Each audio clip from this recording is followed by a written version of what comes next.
resume recording because you're probably going to want to go back and watch this again. Um, and I'm going to use it for my day classes as well. So again, next week we will have class next Tuesday night. Um, so, if you're not able to be here, try to download the Zoom app and participate that way. All right. As of right now, I do believe I haven't done a full audit yet, but I do believe that the grade book for this class in particular is up to date. I'm not sure about the day classes yet. I got to go back and double check that. I do have a couple of students in there that have some discrepancies there that I got to research. Um, but I do believe for this class, it is up to date as of 17th of November. So what I'd like for you to do is to go back into your grade book, possibly sometime tomorrow or the end of the week. And what I want you to do is I want you to review every assignment that we've had up until this point. Okay. That should include all of the fiction section, all of the poetry section, and also the reading responses. Okay. Um, Go back and review your grade book and make sure that uh, every assignment that you submitted has a grade in there. I mean, I'm human. I make mistakes sometimes. Sometimes I've overlooked it, or maybe you had an issue with Blackboard and you email me about it. And you email your paper to me. I may have overlooked that.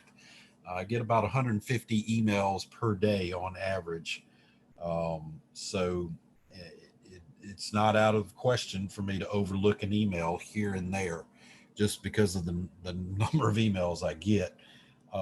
So definitely go back over your grade book, look over the reading responses. There's three of them. Look over the fiction module, look over the poetry module.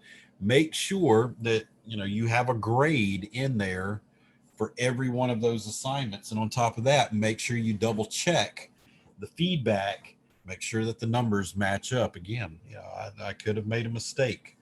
Um, so just make sure that if you did get a grade on the feedback, that it matches up with what's recorded in the grade book. Now, here's the deal about late assignments, and there's several people that have not turned in assignments, um, possibly due to a COVID related impact, or something else. Maybe not necessarily directly, but maybe indirectly. Maybe a job fell through, or you've ended up with a different situation because of this whole pandemic. What I want to do is to offer um, the ability for people who missed assignments, still participating in the class, but they missed assignments, to receive partial credit. That way that your grade is not negatively impacted. Okay. Can't give you full credit, but I can give you partial credit. Okay. Now, having said that, if you missed an assignment due to a medical related situation because of COVID, or impacts of COVID on a family member or whatnot, um, if you can get me some type of documentation that can back that up, we can get you full credit easily for that late assignment. So again, this is kind of a plea to each and every student out there who you know is missing assignments, or you know for whatever reason you weren't able to complete it, but you're still participating in the course. I want to make sure that that you have an opportunity to get credit for that. Now, again, getting feedback here from some that they've emailed me. Again, I will look back. I'll make a little note here. I'll look back over my records, look at the email traffic, and make sure I go back and review the grade book over the next couple of weeks. If you can't hear anything, can everybody else hear me? Okay. So Mr. Harrison, if you can't hear anything, just make sure that your volume is turned up as loud as you can. Yeah, I'm not sure what's going on. May just be a bad connection or something. But anyway, yeah, definitely. If you, I'll look back and I'll make sure that I'll look through my email traffic and make sure that everybody who sent me correspondence, especially about this last essay, poetry essay, I'll make sure to go back and review that and make accommodations where we can. Okay. So again, without being too redundant here, if you are in a position where you're in that danger zone, as I call it, you do have an opportunity to go back and submit assignments that you've missed for partial credit. Okay. I can give you full credit if you have a medical excuse, a reason why you were not able to um, submit that assignment. But for anything else, I just want to make sure that people have uh, the the most opportunity to um, stay connected with the class. I mean, there's a lot of crazy stuff going on. We're having to adjust to a new type of culture and a new type of environment, and it's causing a lot of stress, causing a lot of anxiety. A lot of times we end up forgetting about things as a result of that stress and anxiety. So I just want to reach out to people and let you know that, hey, I'm not here to be black and white on this whole thing, pass or fail. I get paid regardless. That's not why I'm here, and that's not why I'm doing this. I want to make sure that I do everything I can to reach out to each and every one of you and give you an opportunity to be successful. Um, and and to at least get the passing grade that you need to move on, either through high school or if you're moving on through your degree program here at the college. I don't want to be the result of someone falling behind because of this whole COVID impact. I mean, it's like I said, it's absolutely running roughshod over our entire economy, over our entire culture. And we just need, this is a time right now that we all should be coming together and helping one another. And I'm fully committed to doing that. So uh, again, review your grade book. If you have things that are missing, please reach out to me.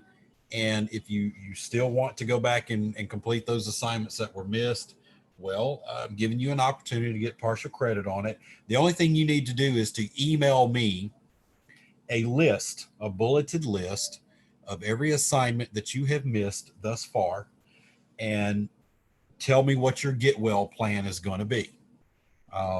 If you're missing X number of assignments, then when can I expect to get those assignments completed and submitted to me? Uh, Again, it needs to be in a reasonable amount of time. Please don't wait till the end of the semester, because um, there's no guarantee I'm going to be able to get to it.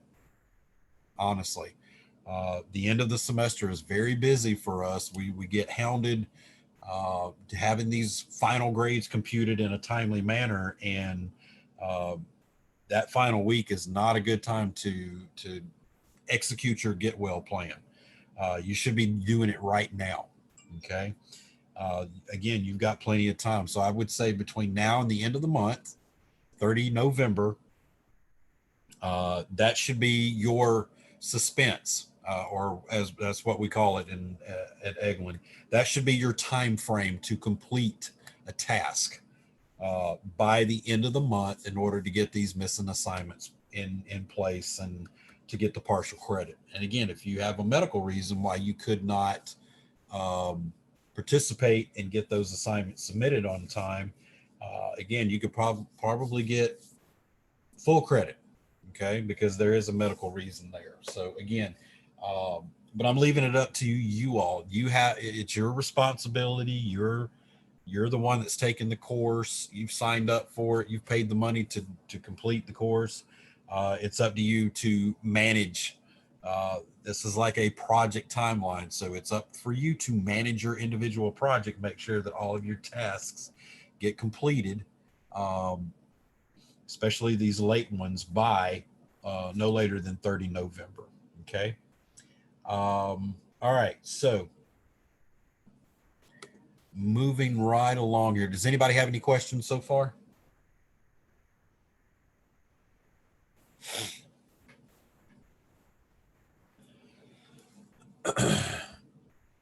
Yes, yes, absolutely, Mr. Harrison. Just hang on the line at the end of the class and we can talk. Absolutely. All right. So nobody else. Let me see if anybody else has any questions.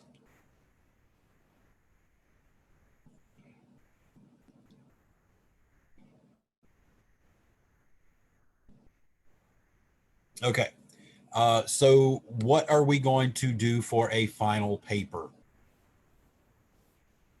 Well, I'm going to go over that real quick. Don't start freaking out. I mean, we still got some Hamlet to talk about, but I do want to go ahead and give you a heads up. So this is something that you can think about.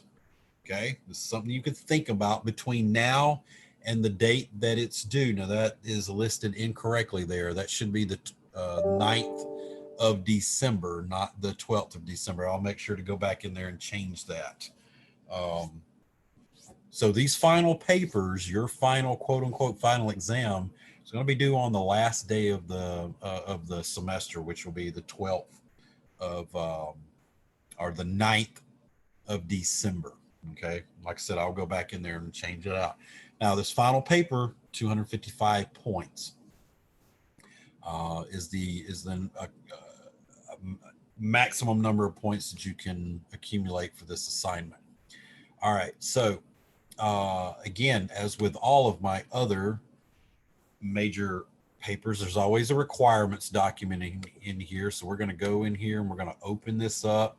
And again, I'm not going to spend a lot of time on this because I want to make sure we get to Hamlet before I pass out from exhaustion. But I want to go ahead and give you some things to think about for this paper. So as you can see here, I'm pulling this from an old online class. I may want to go in here and update a few of these elements in here and kind of clean it up a little bit, but the nature of the assignment is going to be the same. So I say up here, over the past several weeks, we've read and analyzed William Shakespeare's Hamlet. In this play, we've analyzed many different elements to understand not only the events of the play, but also the aspects and concepts that help us relate to the characters and their actions and inactions. All right, so as you can see there, we have a list. This is a list that, yeah, it really does need to be updated and reorganized. So we're going to go back in there and clean this up, but it's going to mimic similarly the one that we developed last week, where we started to look at character, plot, theme from, and we're borrowing those elements from the fiction side. We're also borrowing some elements from the poetry side by looking at symbolism and metaphors and similes and allusions and stuff like that, that are present in work. And again, that's borrowing from the poetic side. Again, drama is kind of a hybrid kind of study between, somewhere between fiction and somewhere between fiction and poetry, somewhere right there in the middle, borrows elements from both. And specifically in drama, we're going to focus in on irony as well, the things that are said that don't quite make sense. There's a discrepancy there that either we're not aware of, or we're aware of at the beginning, or we may not be aware of until the end of the play. Again, we're talking about verbal instances of verbal, dramatic, and situational irony. Again, you want to look back over your notes and make sure you're aware of what those types are, and look up some examples and make sure that you got that firmly in your mind, so we can highlight some of those things possibly in the paper. Okay, so let's look at the assignment itself. Okay, so what I've done, in order to make this a little easier for you, we are going to focus specifically on predefined topics. That's why this paper should not be that difficult. It's not going to be one where I sit back and say, okay, you've read the play, you've watched maybe some of it on YouTube, we've discussed it in class. Now you write me an X number of page paper and go to the analysis portion and make it your own. At the end of the semester, that puts a lot of undue pressure, especially at a 102 level. So what I've done is I've gone through and created a list of topics, predefined topics that you can talk about or write your paper about. Okay. So just going to briefly breeze over these real quick. Topic number one, Hamlet's love for Ophelia. Really, it should be Hamlet's relationship to Ophelia. Calling it love could be somewhat questionable here. But in the story of Hamlet, it's argumentative whether Hamlet, until the end, had really loved Ophelia. What type of relationship did they have? What kind of image did he have of her? What kind of thought about her did he have? Did he really respect her, or did he just consider her, a tag along or an accessory or whatnot? So if you decide to pick that topic, if you want to focus specifically on Hamlet and Ophelia, their relationship throughout the course of the play, here are some of the questions that you can answer in your paper. All right. Did she love him and lost his love due to his mad desire for revenge?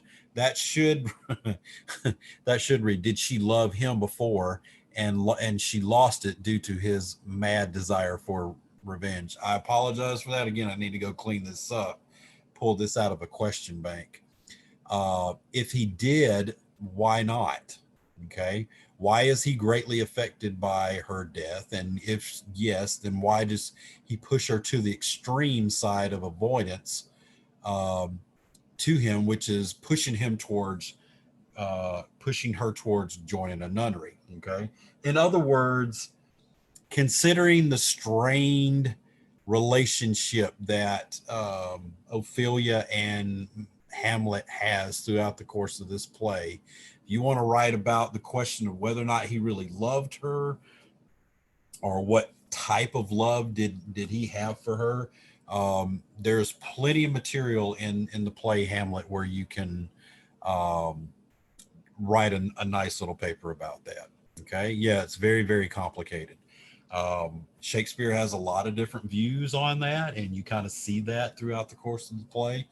But we'll talk about that as we go forward. Topic number two, revenge. Okay. Is Hamlet plainly pulling it through the thrust of the events of, man, this is really bad. Where did this come from?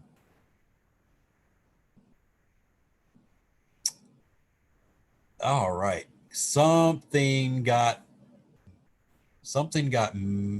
messed up in the conversion process between Word and PDF format. So I'm going to go back and clean this up tomorrow because something just did not convert correctly here. There's all kinds of stuff out of place here. But anyway, we're going to have topic number two, the question of revenge in Hamlet. What kind of effect does revenge have personally on Hamlet, the character, on his mental state, in his perspective, in his viewpoints, especially before and after he realizes that he must carry out this revenge arc? On top of that, what kind of effects does his quest to attain revenge against his uncle have on the relationships with his family and his friends? Okay. Again, it's very, very complicated, but there's a range of subtopics that you can talk about in the revenge arc inside of Hamlet. Okay. Also, topic number three, death and decay. Why does Hamlet think so much about death and the process of dying so much? All right, this group of questions came out okay. What does his obsession with corpses say about his mental state? How does this obsession with death affect other characters, plots, and the outcomes? In other words, his relationships and his ability to interact with other people. Okay, death plays a huge role in this play, and in some cases, you can almost personify death in some thoughts. Maybe the ghost itself, one that we're considering here, is based on Hamlet's father being Denmark. Maybe it wasn't. Maybe it just took that form. Maybe it is death itself, toying with Hamlet, playing with Hamlet, seizing upon an opportunity to torment and um, manipulate his mind and all of the relationships that he has. Again, that's an art, a possible theory that you can explore there. And topic number 3, the symbolism of death and decay throughout the play. And then the final one here, faith and religion. How does Hamlet's faith affect his behavior? Compare and contrast the faith of Hamlet and Claudius in terms of both what they believe about God or the afterlife, and how how their beliefs affect their actions and their motives. What effect does Hamlet's knowledge that the ghost, his father, is stuck in purgatory have on his actions and motives?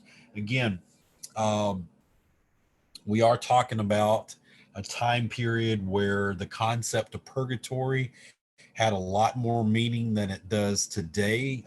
For those of you who happen to be Catholic, I think there is even some other Protestant faiths that talk about the concept of purgatory.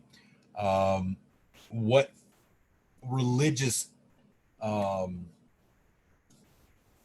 I guess, explanations for the ghost being stuck in purgatory?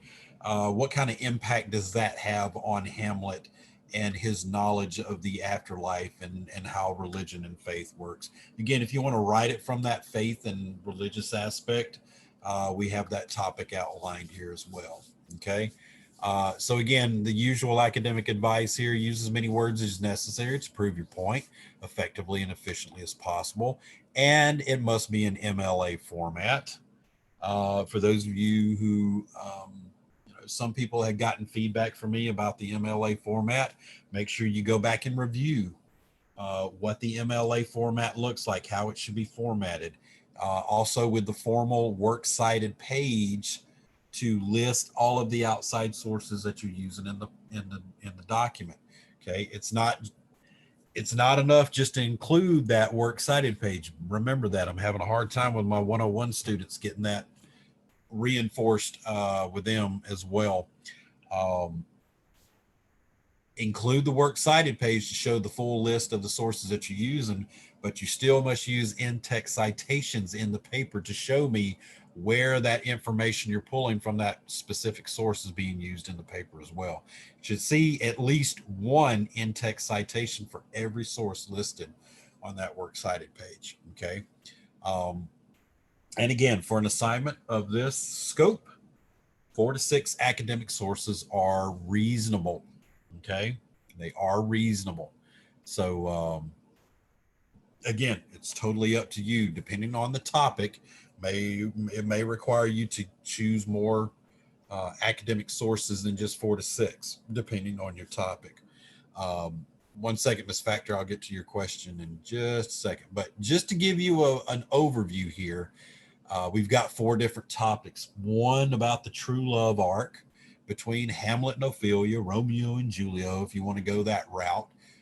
Yeah, you could talk about a little comparison there between Hamlet and Ophelia and Romeo and Juliet if you want to. Excuse me. So we have the instance of love between these two. We have the revenge arc present in the work because that's the prime mover. Anyway, Hamlet would be a very boring play if it were not for the ghost, encouraging him, manipulating him to seek revenge for the death of his father. So that sets the wheels in motion here. So the revenge arc, topic number 2.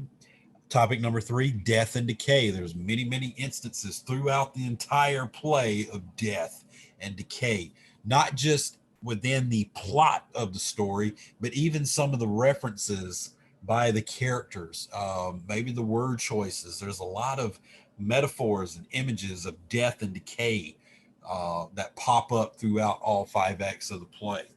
So you'll definitely, if you want to write that type of topic about the presence of death and decay in Hamlet, you'll definitely want to make a lot of notes as you read through Hamlet and watch the plays. And I hope you all are doing that, not just reading the play, but also watching the plays from your favorite YouTube link. There's a ton of them out there. There's absolutely more than you can count that have the full production of the play. So I do encourage you to pick one of those and watch the play. And you'll see these instances of death and decay throughout the readings and in the productions as well. And then the last topic, faith and religion. You can't really talk about a monarchical story like Hamlet, and especially one where the line of succession comes to the forefront without some instance of faith and religion. Back then, the politics and the religion walked hand in hand. Okay, because the monarchy is the temporal representation of the church's belief of God and his kingdom overall, and the monarchy was a temporal representation of that, according to the medieval and the Renaissance mindset. So that is extremely important. So if you want to write about that topic, that's one you got there as well. But just remember, your paper has to center in on one of these 4 topics. You can't go off on your own. I don't want you to do that. Okay. I want you to pick one of these 4 topics to write your paper about. Okay. All right. So before we get into Hamlet, Miss Factor had a question about where do you receive the feedback? Okay. So not everybody got feedback. And there's various reasons for that. But if you did get feedback, when you pull up your, and this is from my student preview, when you pull up your, I'm just going to go here to poetry, and you go in and check, you view your assessment.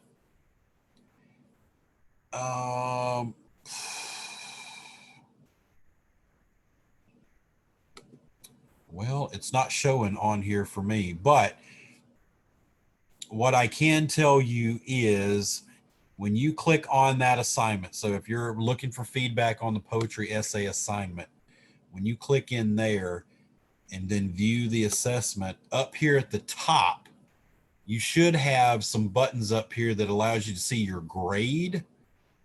And right beside it should be a little message icon at the top right.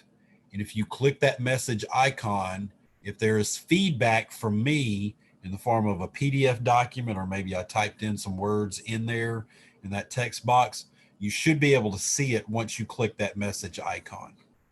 Okay. And it should be right there when you go in to view your assessment. Again, I don't have, this is in the student preview, so, and I didn't have one loaded up in there, so I can't exactly show you what the bubble looks like, but it should be on that page once you click in that assignment. Okay. And let me know, Miss Factor, if you're not able to see that. And I'll walk you through it possibly after. Let's see. Okay, you did see it. Good deal. All right, good deal. Okay, does anybody else have any questions?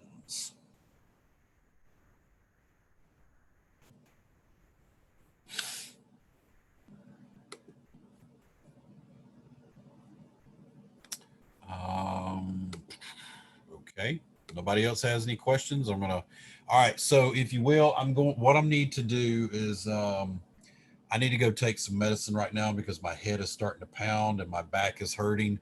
I'm going to take about a 5-minute break. If you all will just oblige me just for a few minutes. I'm going to take a 5-minute break, come back at 7:10. I'm going to get some medicine in me, get some water, and then we're going to talk about Acts 1 and 2.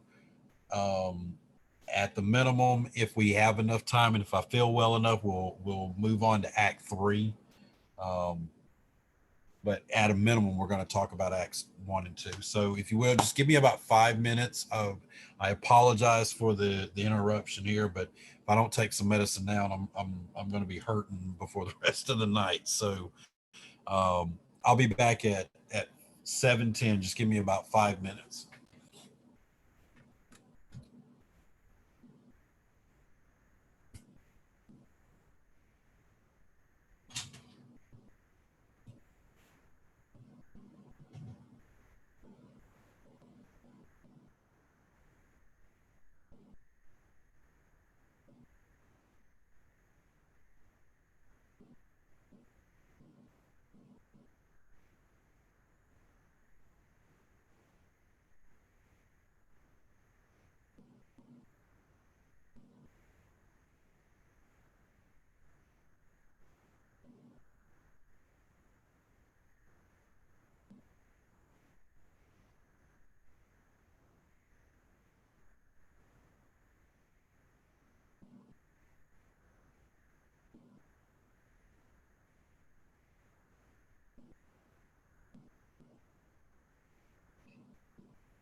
Excuse me, sir.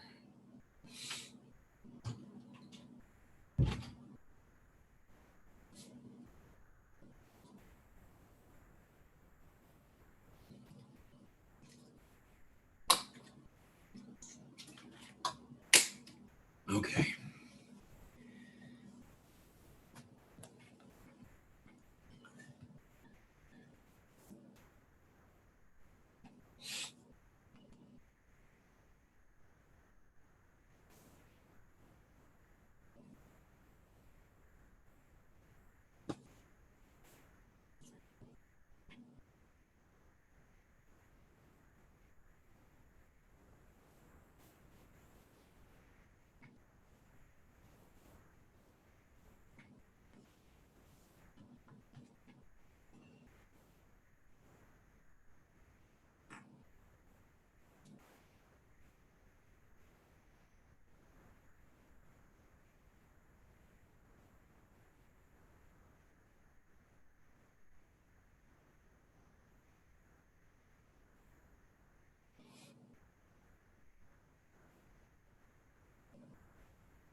Okay.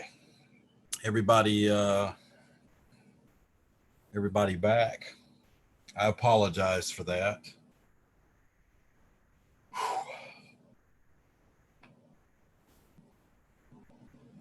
hoping these meds kick in pretty quickly. All right. Can everybody hear me still? Si, senor. All right. Good deal. All right. So let's talk about Hamlet. The first thing I want to do for everybody who is listening in, um, how many people have taken the advice that I gave about reading the play from act to act and watching a production either on YouTube or maybe some other service online while you're reading the play? How many people have taken that advice? Just give me a thumbs up if you've taken that advice.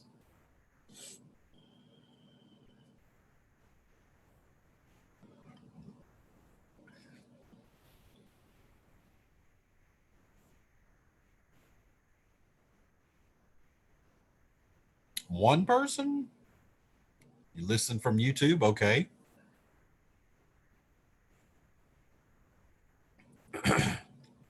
So again, for those of you who remember the video that I posted last week from the I could say guest professor, he made a very good point in there that for hundreds and hundreds of years, people did not go to see a play. They went to hear a play, to experience a play.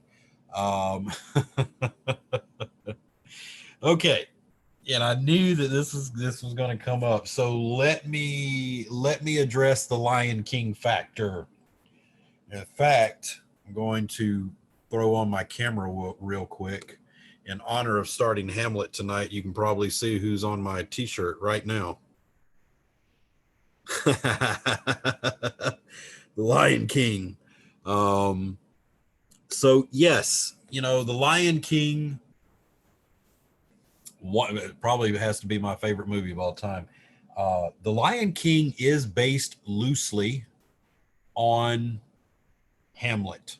Okay, because we have similar type characters between Simba and Hamlet, similar characters between his uncle Scar and Claudius. In the remake version, there was some kind of intimation there that Simba's mother um, didn't necessarily marry the uncle, but there was, he was definitely sweet on her and was coercing her to join with him and whatnot. We do see that in Hamlet with Gertrude, um, pretty recently after the death of Hamlet's father, remarried very quickly and remarried the uncle. Now, there's going to be an allusion that we're going to talk about here in a few minutes to that. But yeah, there are many similarities, but I'll be honest with you, that's as far as the Lion King and Hamlet similarity goes. You do see instance of revenge in there, but the uh, the directions that these characters are going are in complete opposite directions. Okay, Simba's heading really in a different path than Hamlet for many reasons. Although Simba does seem to be somewhat mentally distraught at the first half of the film, Hamlet seems to be immediately mentally disturbed from the get-go. So, and we're going to talk about many reasons for that as we go through the play. So my advice is love the Lion King, appreciate the Lion King, but I would not, if I were you, I would not use the Lion King as a supplement to watching online a production of Hamlet while you're reading the story, because it is not completely allegorical. In other words, it's not a complete one-to-one relationship, um, because the plots do diverge in many different places. Okay, Miss Factor here mentioned something about Kenneth Branagh. So yes, the only and let me say this about Kenneth Branagh: his version of Hamlet is absolutely top notch. Even though he kind of fast forward the time period It has that feel of somewhere around the turn of the 1900s into the 20th century. I mean, the 19th century into the 20th century. So right around the early part of the 1900s. Um, he does a very, very good job of staying true to the spirit of Hamlet. The only thing about that movie is that it's about 3.5, 4 hours long from what I remember. And it's also back in 1999. Wonderful production, but you may have a hard time keeping up with it act to act, because I don't think it's as a straight um, production. Okay. It's inspired by, but I don't think it's necessarily on par. They do add some things in there. What I do recommend, in addition to Kenneth Branagh's version, is finding a play. There's like I said, there are a ton of them out there on YouTube. That most of them I've seen have been performed in the Globe Theater in London. So if you're able to find one of them, I'll tell you what I'll do. I'll help you all out. I'll throw up some links if I can find them. Um, I really wanted you guys to go out and research this yourself, but just in the interest of time, I'll throw up some links in there, recommendations. But don't be afraid to get in there in YouTube and maybe some of these other video services and see if you can't find it. The reason why I want you to do that is because that is what the professor mentioned last week is absolutely true. A play is meant to be experienced, watched, and listened to be heard, not necessarily read. You do miss a lot um, when you're just sitting there trying to read it verbatim. I'm patient with Lord of the Rings. I hope I can be patient with Kenneth Branagh. Yeah, I've got my own, man. I really wish I could teach a mythology course, because I've got a lot of things that I could talk about with Lord of the Rings, especially with the comparative mythology portion of it, but also Mr. Peter Jackson and his so-called canon version of Lord of the Rings movies. Um, I have a huge, huge problem with those series of movies, and even on The Hobbit, but that's for another class.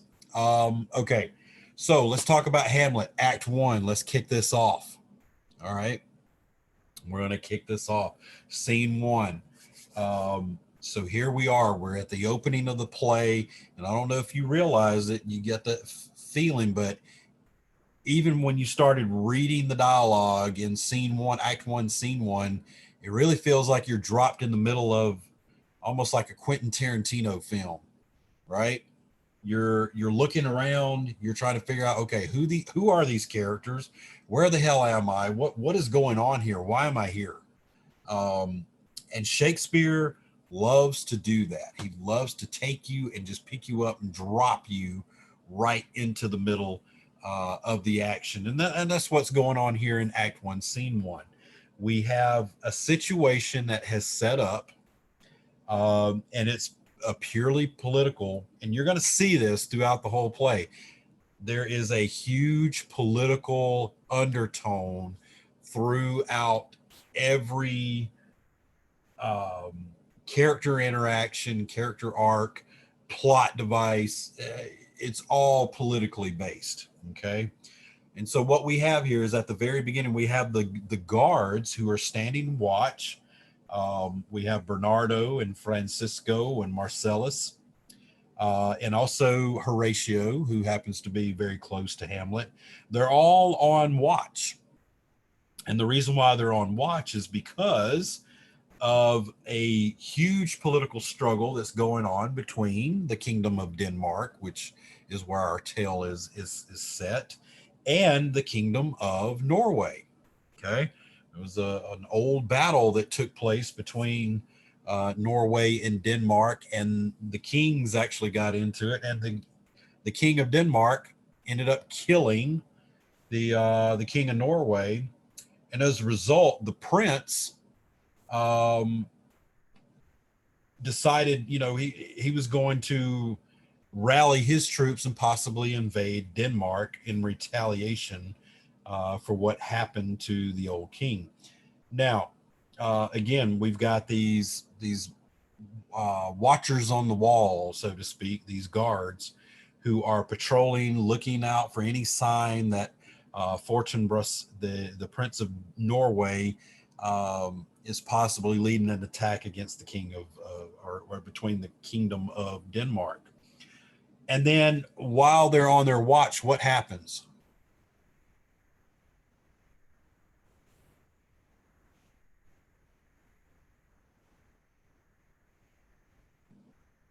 Anybody want to answer that? What happens when they're on their watch? What do they see? What do they experience? Exactly, the ghost, right? We have a ghost that enters the scene here. Now, what can we deduce from that? Well, the possibility is that the ghost was always there even before the scene started. Okay. And that's one of the things you need to think about, is that just because inner ghost in the lines of the text doesn't necessarily mean that he wasn't present there at some point. In fact, I believe he was there the whole time, just lurking around in the shadows as these guys were conversing and keeping their lookout. So again, all of these guys end up seeing this apparition. Um, and because they are unsure of what this apparition is and why it's there, two of them ask Horatio to speak to the ghost, but he doesn't. Right? He hesitates, and the ghost ends up disappearing. Not long after that, Marcellus asked the other two why there was such a massive mobilization of the Danish forces outside. And of course, Horatio answers that the Danish army is preparing for this possible invasion of Denmark. And at that point, that's where you learn that his father was killed many years ago in single combat with the old Hamlet, who's now the deceased king, the ghost that we've just seen. So through that conversation, these guys decide to move back into the discussion about old Hamlet. And again, the ghost of the old Hamlet appears once more, right? Comes back. And this time Horatio does try to speak with the ghost, right? But what does the ghost do?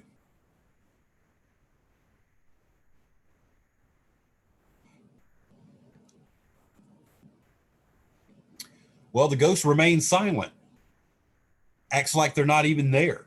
He's waiting. And they see that. They see that here's this apparition, this dark, shadowy figure that's moving about late at night. They all see it. They all know it's there, but they're unsure as to why it is there. And so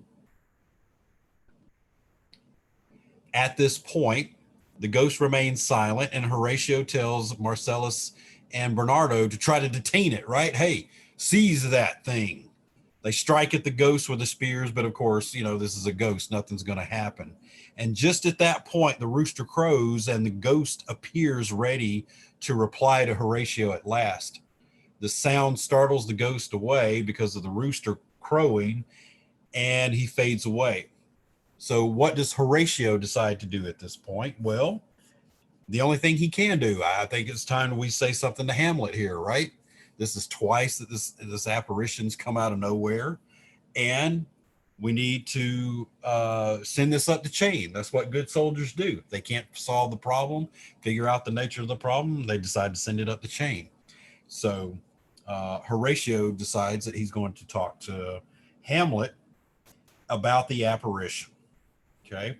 And then what happens? We fade into scene 2 at this point. So here we are now. It's scene 2. We're going to shift the scene. We're going to introduce some new characters here, and just see if everybody's participating. at the beginning of scene 2, who are we introduced to?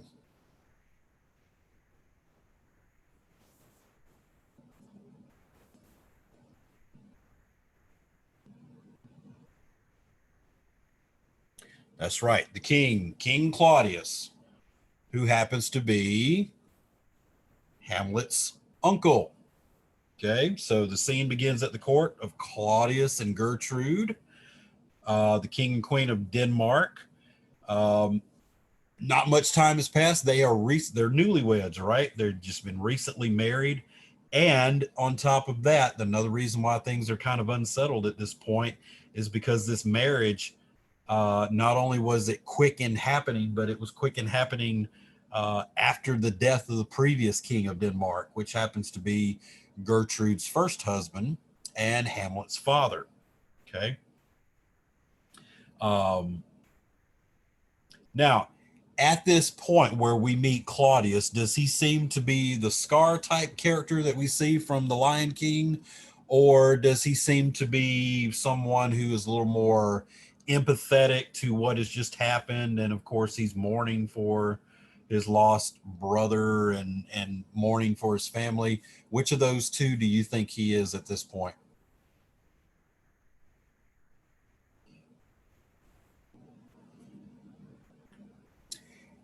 Yeah, he is kind of deceiving. Of course, he comes across as being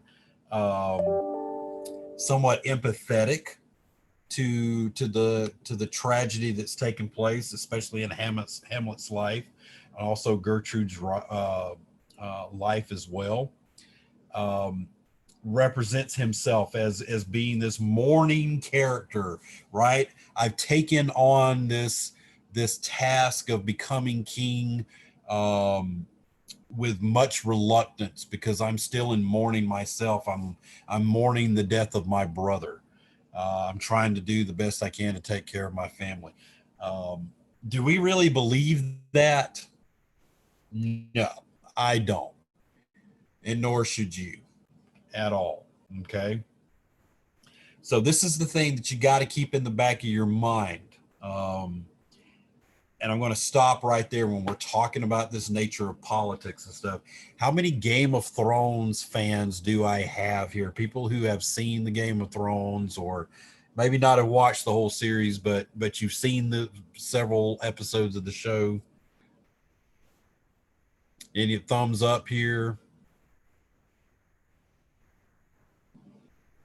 Okay, so this might be lost on you then, but um, okay, so one person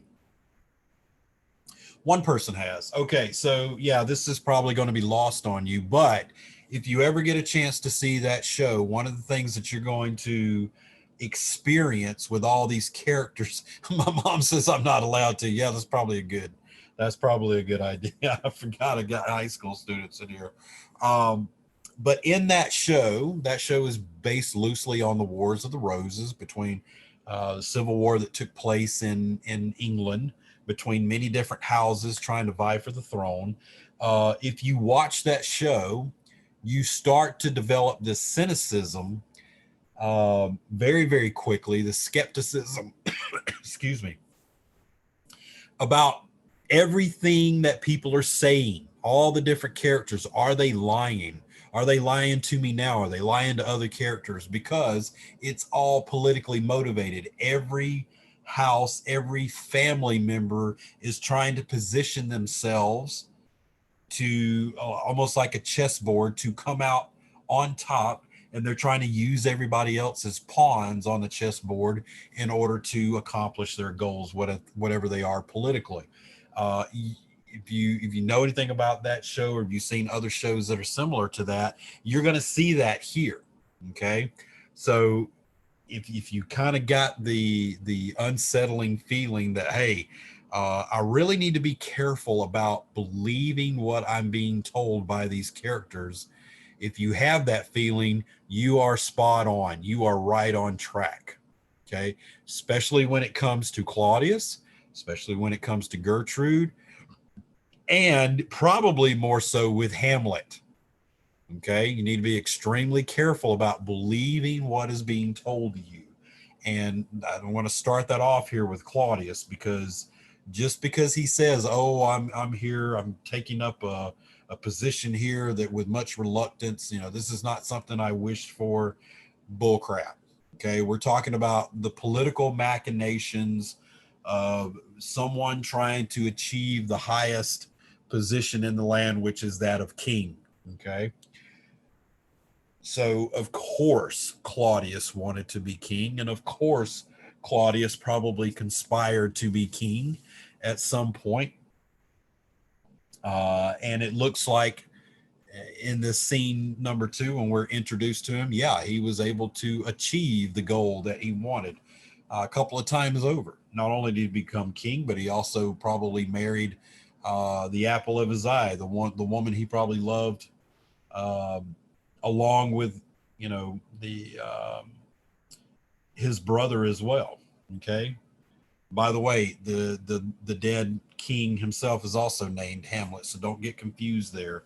We have the character of Prince Hamlet, but we also have another character, Hamlet, which happens to be the king of Denmark, the ghost figure in this story. All right, so here we are. We're in the court of Claudius and Gertrude. Of course, Claudius makes a mention that he is mourning the death of his brother, and he gives reasons for why he married Gertrude so quickly. A lot of it probably has to do with the fact that the young Fortinbras, the Prince of Norway, is mobilizing, getting ready to attack. And of course, Claudius is seizing upon this opportunity that, hey, this foreign power is getting ready to attack our kingdom. And, I am the one that's going to save, um, excuse me, all of us from this foreign power from coming in here and taking over. Okay. But, and as a result of that, of course, Claudius is making moves here. He sends a couple of courtiers to the kingdom of Norway to petition them for peace, uh, to ward off this impending attack that's coming in from Norway. Um, and at the same time, he's also entertaining other people as well, namely Polinius, who happens to be the father of Laertes and Ophelia. Laertes is wanting to return to France and return to his duties of being a counselor and a diplomat. So, of course, he's there petitioning the king, um, wanting permission to do this as well. Now, one of the things that you have to really take note of at this point is that who is in the room listening to everything that's going on.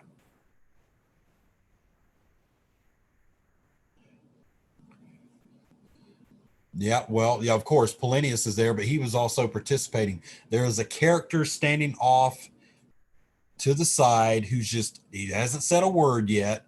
He's just listening. He's observing. Hamlet, absolutely. Absolutely. Now, this is what you need to remember. Hamlet being in the room at this time, that is your focal point, and that's why you need to watch the play, or to enjoy the play on YouTube. You get to see this because it's almost like you're also viewing what is going on here in the political maneuverings that's going on around in this court through the eyes of Hamlet. Okay, and that's Shakespeare's motivation. He wants you to connect to Hamlet on a personal level, to empathize with Hamlet. That's his instrumentation there, to set Hamlet up as being the protagonist of the tale.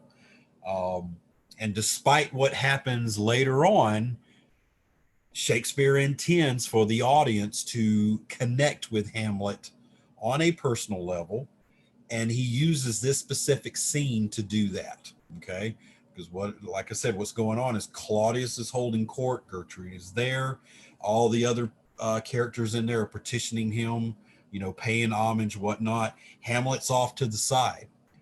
What is odd about that?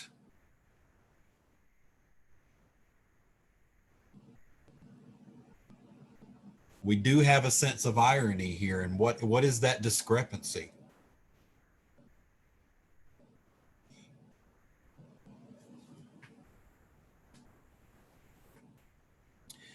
Okay, let me ask it this way. When a king or a monarch, a queen or monarch, whatever, dies, according to tradition, according to the laws of as supported up by the church, when that king dies or that queen dies, who is supposed to take over at that point? Exactly. Well, not just son. Which son? The first son, the firstborn. Absolutely. Um, just as a side note, we do have a change in the tradition now. For those of you who follow the royal family in England, we do, for the first time in history, have a change to that tradition. Queen Elizabeth, not long ago, changed the line of succession through an act of parliament that allows the firstborn child now to inherit the throne. This is the first time in roughly 2,000 years of monarchical history in the land of England, specifically Great Britain now, that a female has the same rights and claim to the line of succession as a male heir. Okay, ladies, congratulate you.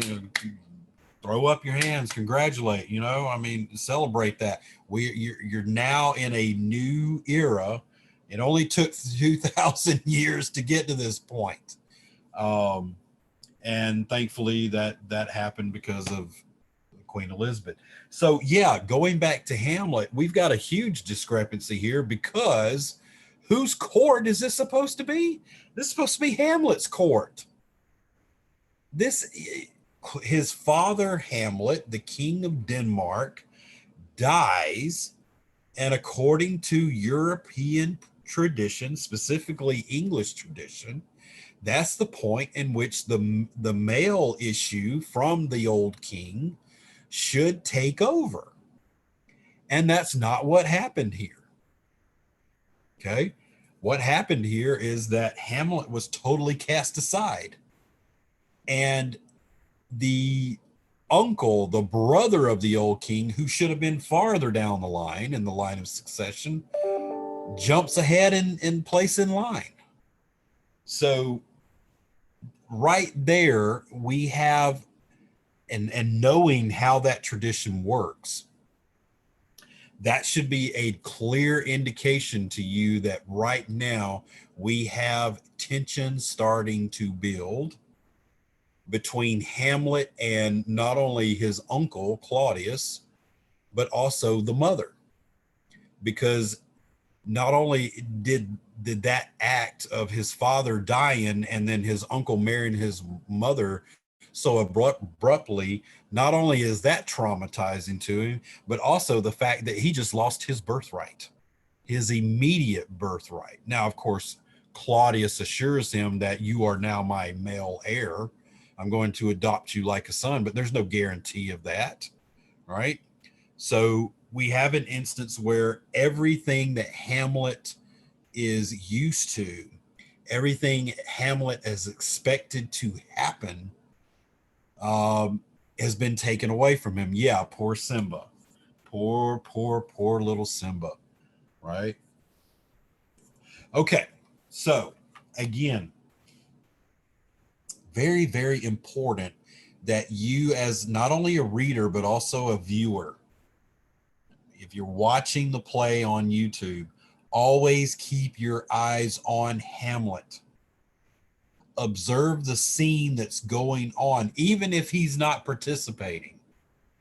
Observe the scene that's going on through the eyes of Hamlet, because that's going to be crucial for you to figure out what in the hell is going on. Because what you need to understand is there's a lot of political maneuvering going on here. And we're really going to see that in Act 2. Okay. All right. So Hamlet, who's been standing apart this whole time, has been watching this circus of a court, as he probably observes it as. And Claudius finally acknowledges him, right? He observed, Hamlet, why are you still so gloomy? Why are you still upset? Well, why do you think, Uncle? My father is dead and you've taken my throne. Oh, and on top of that, you married my mom, right? You're supposed to be my uncle, but now you're trying to be my dad. You know, it's almost like my mom just married my brother. What the hell is going on here, right? Of course he's gloomy. Why would anybody in that position be gloomy, right? So, um, Hamlet's replies, and I'm not going to read through these, but yeah, absolutely. Too quick and too soon. Absolutely. But I want you to make note of the replies that Hamlet gives Claudius. I'm not going to read through it because it would take too long. But these are some of the notes that I picked out that I really want to zero in on. You need to be aware of how Hamlet is engaging with Claudius at this point in scene two, in answering his reply or answering his questions. He's evasive. He's extremely cynical. And on top of that, he throws out a lot of puns. Okay. Now, that's a Shakespearean technique to throw out puns, double entendres, things that have multiple meanings there. All of those are things that you're going to want to take note of whenever you're, especially watching Hamlet interact with either Claudius or Gertrude, because there's a lot of puns there. Even with Ophelia as well. Okay, so at this point, of course, you know, Hamlet's like, "What? Why do you think, Uncle? Why do you think I'm upset? Why do you think I'm gloomy? You know, my father just died, and I haven't gotten over that fact. And oh, by the way, I haven't even been given the chance to grieve, and my mother hasn't even gotten the chance to grieve because you upped and married her. And oh yeah, guess what? On top of that, you took my throne from me. My throne." Okay. So throughout this, he's expressing this discontent and the pain of losing his father. And he's ready to leave. He's ready to go back to school. He's ready to get out of there. He doesn't want to be there anymore. Everything around him reminds him of his father. Everything reminds him of what he just lost. Of course, how does Claudius react to that request?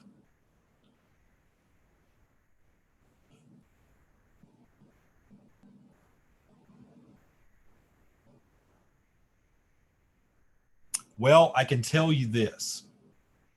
Claudius expresses a wish that Hamlet remains with him in Denmark instead of going back to school. Okay. Now, okay, so Miss Factor, you're really engaging on this. I'm going to ask you, but you know, other students in the class, don't don't feel, you know, don't be afraid to jump into the chat or also to come on the microphone and answer this. Let me ask you this: is the reason why Claudius that the reason why he wants Hamlet to stay in Denmark close to him, is it because he's wanting to watch over him as a fatherly figure? Okay, why not?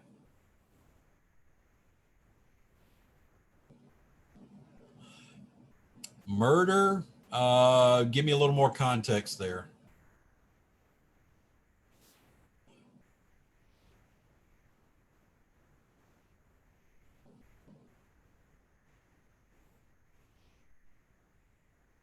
Uh, there you go, Miss Sights and Miss Factor. You're hitting the nail on the head. Think about it. Claudius just took a throne that he had no birthright to. He was not in the line of succession.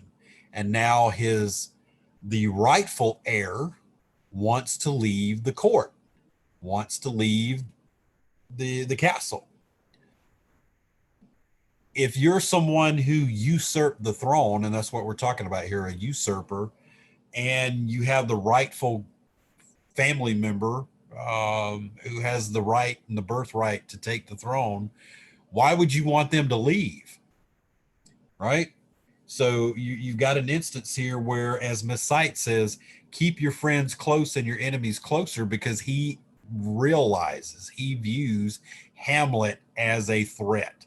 It's better to keep him close so he can keep an eye on him to make sure that Hamlet doesn't leave and, possibly raises an army to come throw him out, right?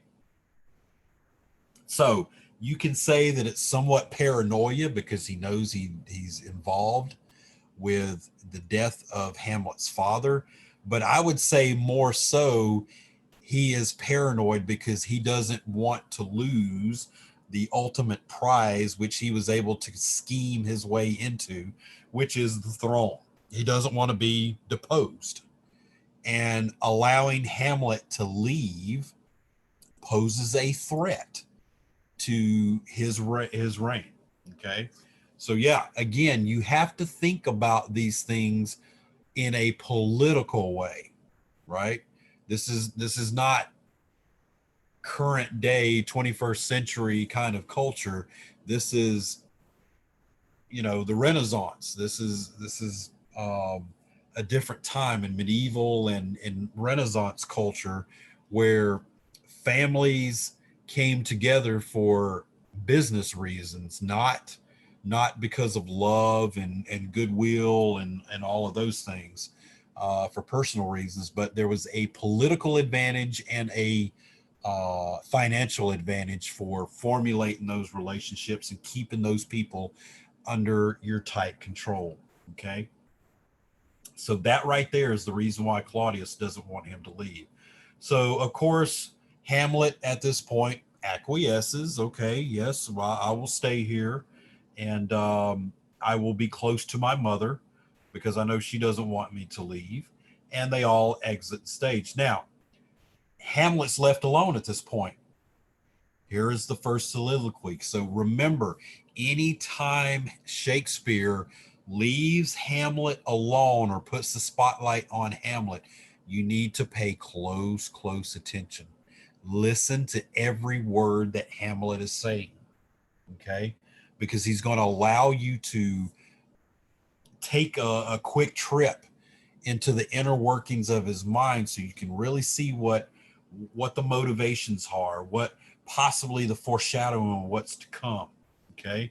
Of course, at this point, Hamlet expresses the depths of his melancholy and, most importantly, at the disgust, right? He is disgusted by his mother hastily marrying Claudius at the death of his father.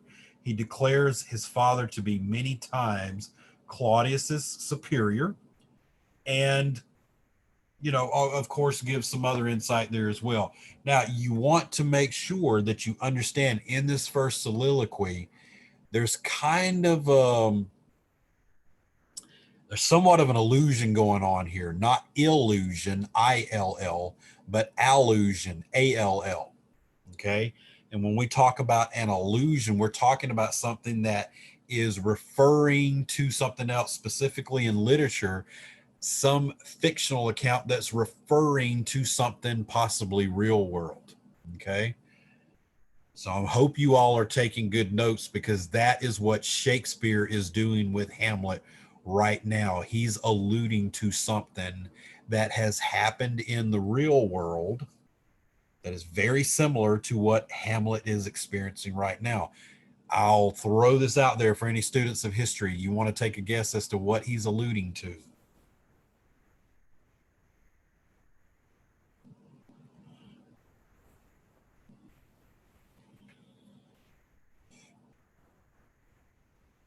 Okay. So let me throw this out there. Who is, that's okay, not a problem. Shakespeare, live and well. Who is the monarch of England at the time that Shakespeare is writing this, composing this? Give you a hint. It's a female.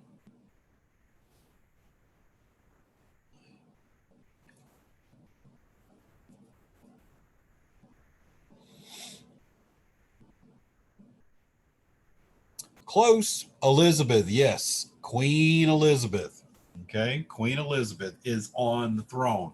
Now, Queen Elizabeth happens to be the last of the House of Tudor. Tudor. The show Reign held. Yes. Good show. All right. So Queen Elizabeth is on the throne. All right. Now, you need to be very kind of, like I said, you need to be somewhat of a student of history here. So I'll give you the backstory real quick. Elizabeth's father, oh, let me back up. Elizabeth's grandfather was Henry Tudor. He was Henry the Seventh. Henry the Seventh was a usurper. He became the king of England because he defeated a Plantagenet king, the rightful house, who had ruled England for well over 1,000 years. No, not 1,000 years, roughly 500 years at this point. He defeated him on the field of battle, and many of the old families looked at Henry Tudor as being a usurper and illegitimate. Okay, so right here we have this allusion of Claudius somewhat to Henry Tudor. Okay, Henry the Seventh. Now, what are we going to do to Gertrude here? Because Hamlet's specifically calling her out as being an adulterer, so to speak. Okay, you should not have married the brother of my father, your husband. Okay, now we can look back to an instance of in history where that took place. Elizabeth's father, Henry VIII, the Fat King, the one who had 6 different wives.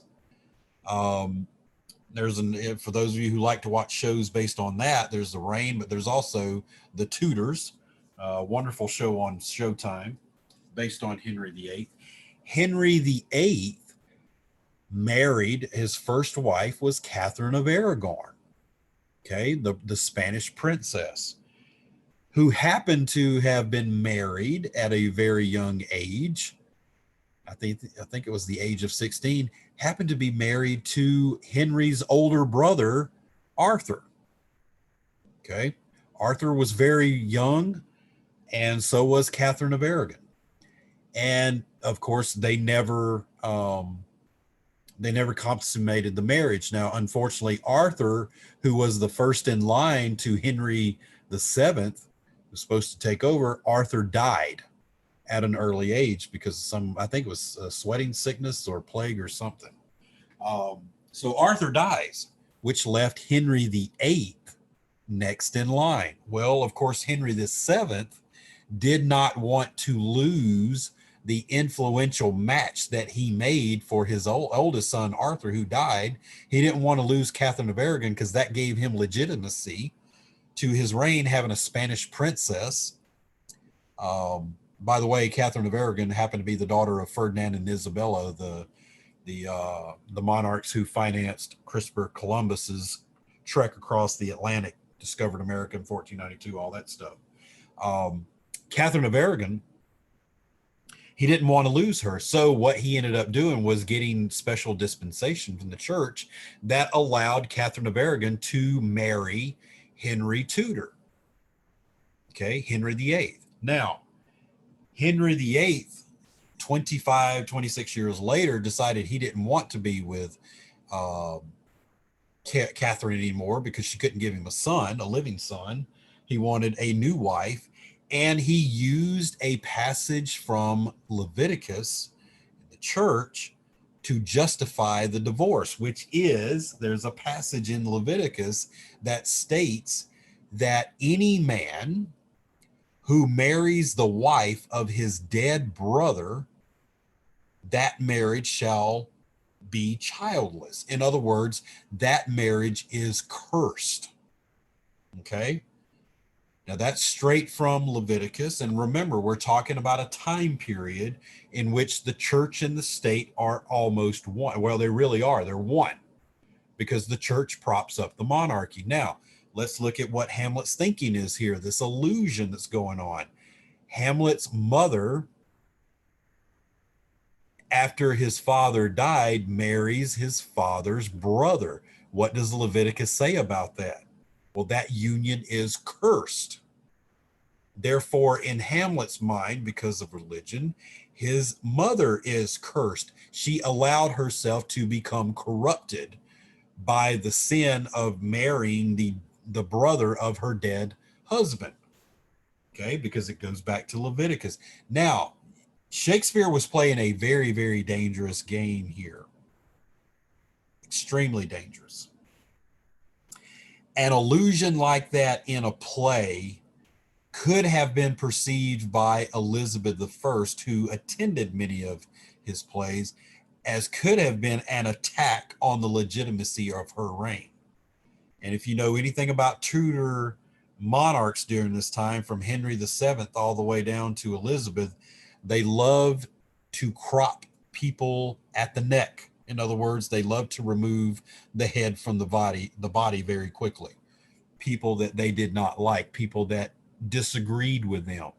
I think more people lost their heads because of beheading during this time than any other period in English history, from the time that Henry VII was on the throne from the time that Elizabeth died. Okay, so you got to put a little note here. Shakespeare's playing a very, very dangerous game, because that allusion there could have been perceived by Elizabeth and as an attack on the legitimacy of her reign. Now, someone who's a student of history, I do consider myself a student of history, and I have studied Shakespeare extensively, even though I'm a comparative mythologist by trade.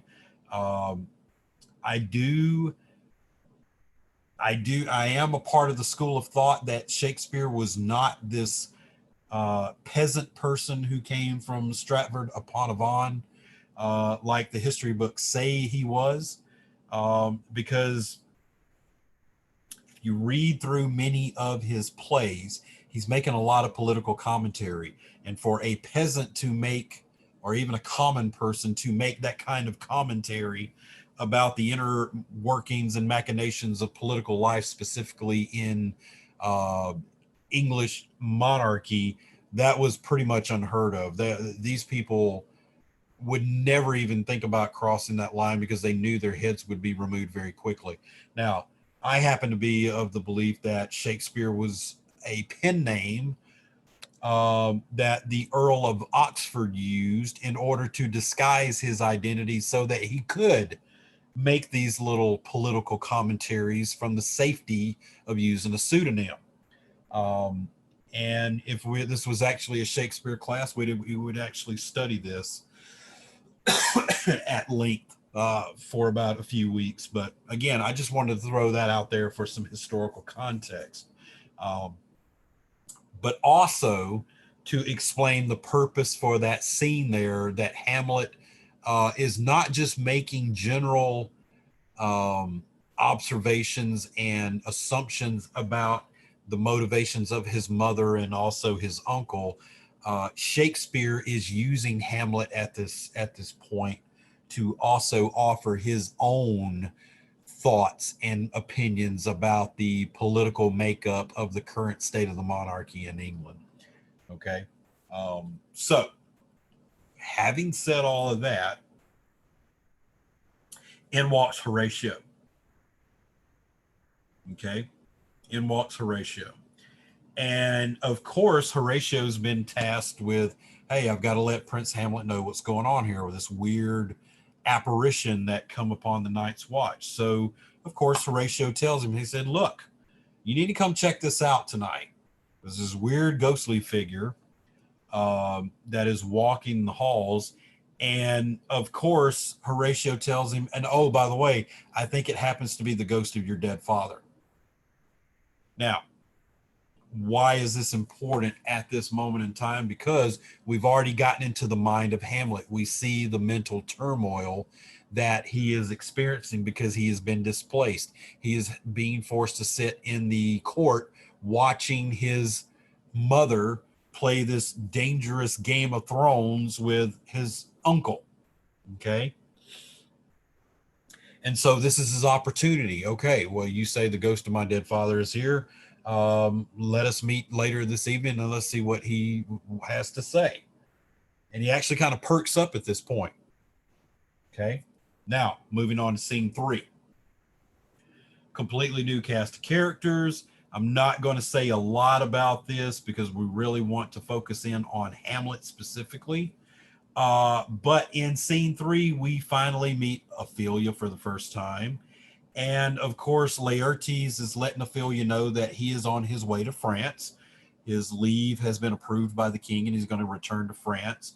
And at the same time, of course, before the older brother leaves, what does he advise Ophelia to do? Be careful about Hamlet. Be careful about Hamlet.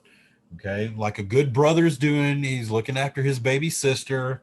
I know you're in love with Hamlet. You think everything is perfect, but don't be too hasty in, you know, going too deep with Hamlet here. Okay, be mindful of your virtue. Okay, and at the same time, of course, Polonius arrives and gives Laertes his blessing and gives him a bunch of advice before he leaves.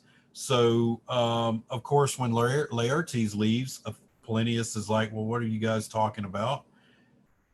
Ophelia confesses to her father, Polonius, that they've been talking about her relationship with Hamlet. And, of course, Polonius kind of echoes Laertes' worries and concerns here. Of course, she says, well, he's made declarations of love to me. And what does a father say at this point? Anytime a father hears his daughter say, well, daddy, he loves me. He loves me. Being a father myself, I go, whatever. You don't know what love is, kid. Right? You don't know what love is. You need to go take a cold shower, chill out. This is not going to go anywhere. It's the typical, father being threatened here.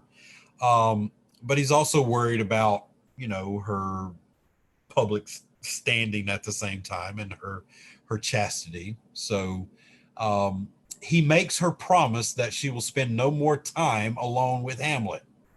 Very good advice. Okay. Of course, Ophelia agrees, right? Of course, she's not going to tell her father at this point. She doesn't agree. Now, let's talk about Ophelia here for a second. What kind of character do you all think Ophelia is?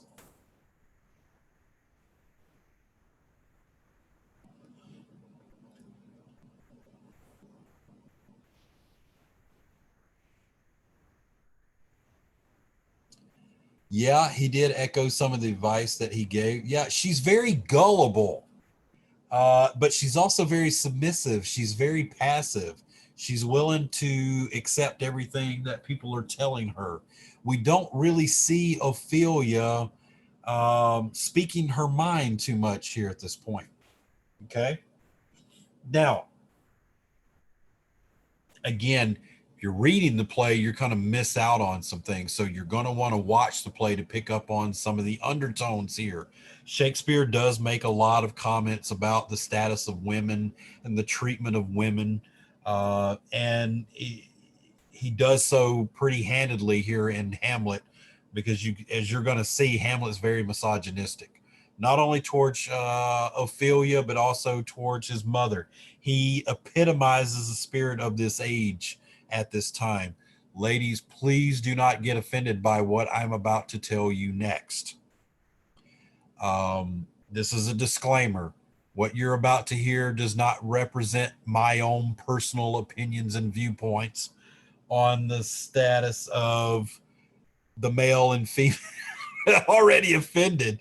Don't be. I'm giving you historical context here. Okay? Historical context. But ladies, you will probably, for those of you who don't already know, you were not very well thought of back during this time period. Women had one role to play and one role alone. Do you know what that was?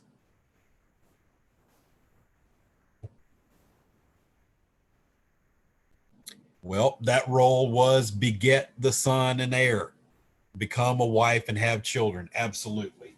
In other words, as David Starkey, I think that was his name, he so not so eloquently coined the phrase, women at this time were expected to be breeding machines and breeding machines alone. Okay. Again, disclaimer, I'm not, this does not reflect my own personal opinions and beliefs. So today I'm just giving you historical context. Of course, I don't agree with that. That's absolute nonsense. But this was the prevailing thought of the time period. Women were not valued for their opinions, and really didn't matter. They had one job to do and that one job alone. Okay. Now, scene 4. We switch back tonight, and Hamlet is there awaiting the appearance of the ghost. Of course, they hear, signs of warfare off in the distance. Actually, the cannons from the castle, and of course, that's Hamlet telling them, "Oh, that's just a sign that Claudius has been drinking pledges and whatnot." He goes on a quick tirade about it. We're going to fast forward here because I don't want to go too long here, but Horatio and Marcellus at this point, the ghost appears, and of course Horatio and Marcellus is trying to keep Hamlet from following the ghost. The ghost recognizes Hamlet, is pointing to him, "Hey, you need to follow me." Horatio and Marcellus are not comfortable with this, but eventually Hamlet doesn't listen. He he actually threatens to kill Horatio or Marcellus if they even try to detain him, right? Speaking like a true prince, right? "Don't touch me. You're not my master. I'm your master. You listen to me." So of course, of course, Hamlet follows off stage at this point. Okay. But Horatio and Marcellus are sticking around just to make sure that nothing weird happens. So this shifts quickly into scene 5. Along with Hamlet, the ghost finally speaks, right? They are conversing with one another. Of course, Hamlet's like, "Why are you here?" The ghost reveals that he was not killed by a snake, right? That was what was reported, that the king was killed by the snake of a poison from a snake, but was in fact murdered. Okay. So here, bam, you remember that element that we talked about last week that's very, very important for you to make note of: the catalyst. Okay. The catalyst is the clear indication in the Shakespearean play, something that triggers the striking of the flint and that which sets the stage in motion. No pun intended there, but puts everything into motion. Soon as the ghost tells Hamlet, "I was murdered," of course, that triggers something in Hamlet. Of course, it's going to. Okay. So he reveals that he's murdered. Moreover, he reveals that it was his own brother, Claudius, who now wears the crown and sleeps with his wife. The bastard. He is the murderer. And so the ghost tells how Claudius snuck into the garden while he was taking his nap and poured the poison into his ear, killing him most painfully and sending his spirit into the unpurified state in the afterlife. Now, here is where the religion and philosophy come into play. That topic number 4. Okay. Instance of Claudius being murdered and leaving the earth before his business was finished. Anybody who happens to be a Catholic, you've heard of this before. You've heard of this state before. This is the realm of purgatory. Okay. This is not heaven. It's not hell. This is a realm that the souls who are not yet ready to receive judgment, maybe have some unfinished business left, That's the realm that they go to. And of course, that is what's being alluded to here, that this is the reason why the ghost is here. Okay. The ghost is stuck in purgatory, and the ghost needs something to be that was unfinished be finished in order to allow his spirit to move on for judgment and whether or not he's going to go on to heaven or hell. Okay. So there is an instance right there that you, if you want to write about religion and philosophy, in Hamlet, that's going to be a focal point that you want to zero in on, purgatory. Okay. Okay. So of course, what does the ghost demand of? What is he demanding? What does he want from Hamlet?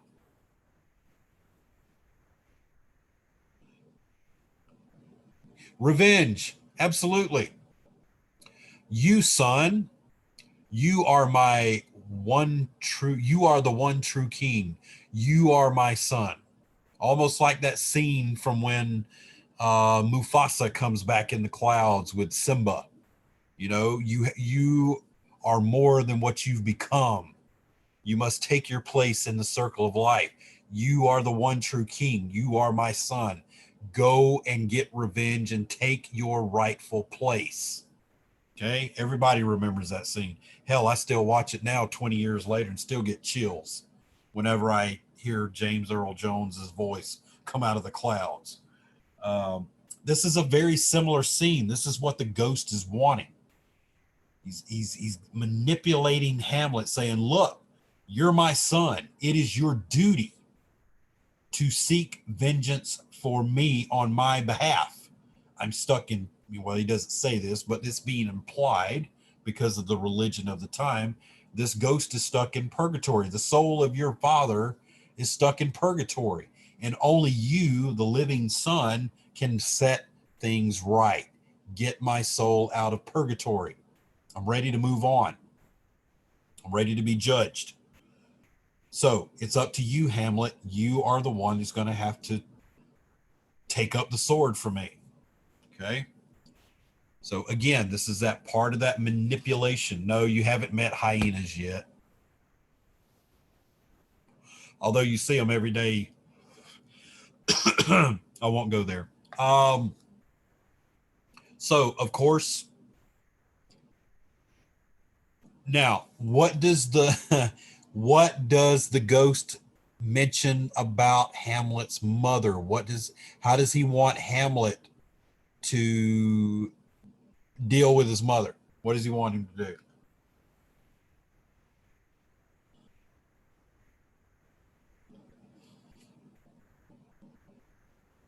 Well, he wants her to leave him alone, or he wants him to leave her alone. Okay. She's not in this. The true culprit of this is Claudius. He is the offending party. He is the one responsible for this, not your mom. Now, that is very important. You need to make a note of that. Okay.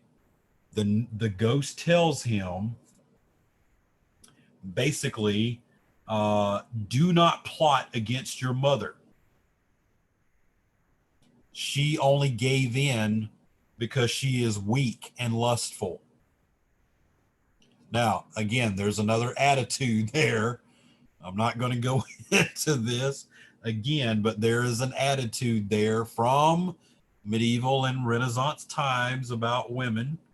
The stereotype that they placed on women, they are the weaker sex, and if lust occurs, fornication occurs, it's usually the woman's fault. Okay. In other words, men absolved themselves of responsibility. They blamed it all on the women. Again, that kind of goes back to looking at a religious context. That also goes back to the Bible as well. When Adam, God asked Adam, why did you eat from the apple? Well, it was Eve's fault. She's the one that tempted me. It's her fault. Okay.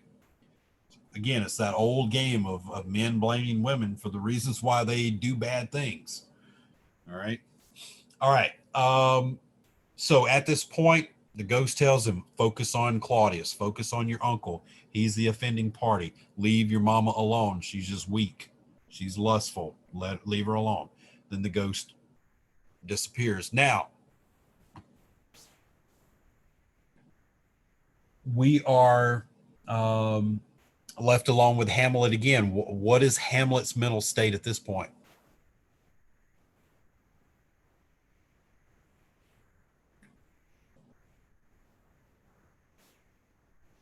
He's pissed.